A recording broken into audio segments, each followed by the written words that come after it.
sambahin, O God.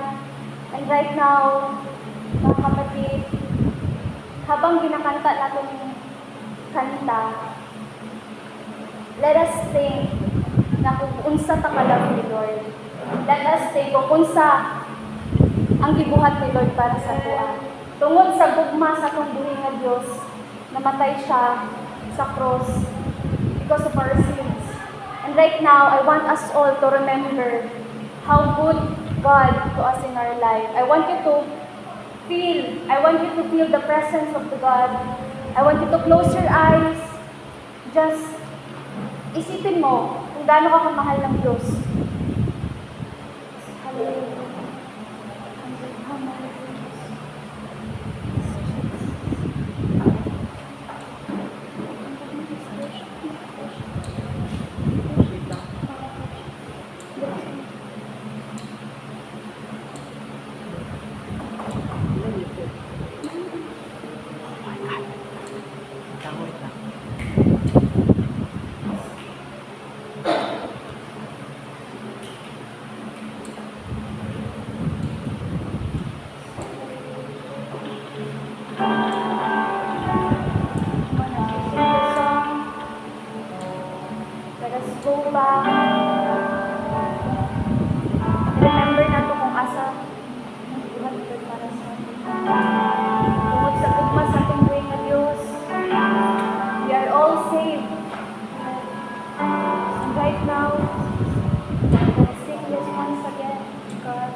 Once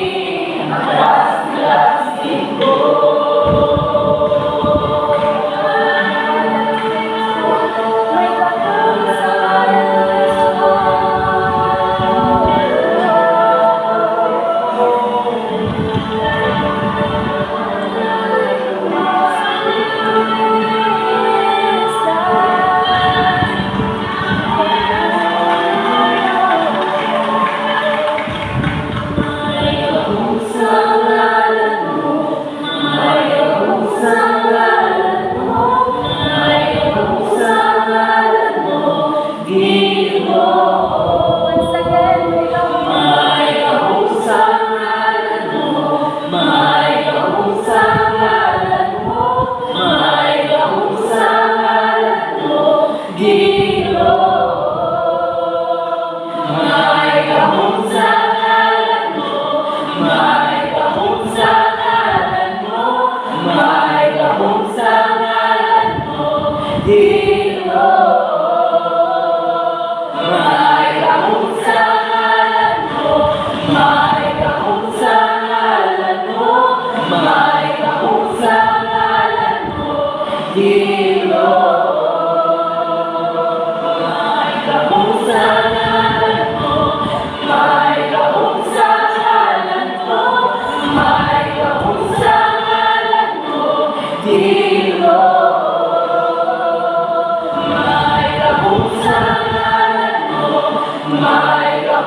na ikaw ay sambahin dahil ikaw ang Diyos ng mga Diyos at Hari ng mga Hari, Panginoon ng mga Panginoon. And right now, Lord, sa ilang namin, Panginoon, ibinabalik ang pinakamataas na pagsamba, pinakamataas na papuri, pag-aalay sa pangalan natin buhay na Diyos. Amen. Amen.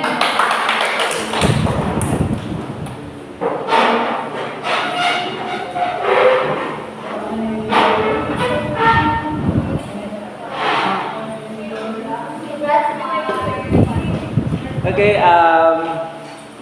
good afternoon everyone. So this topic is we're going to discuss this for just 10 to 15 minutes.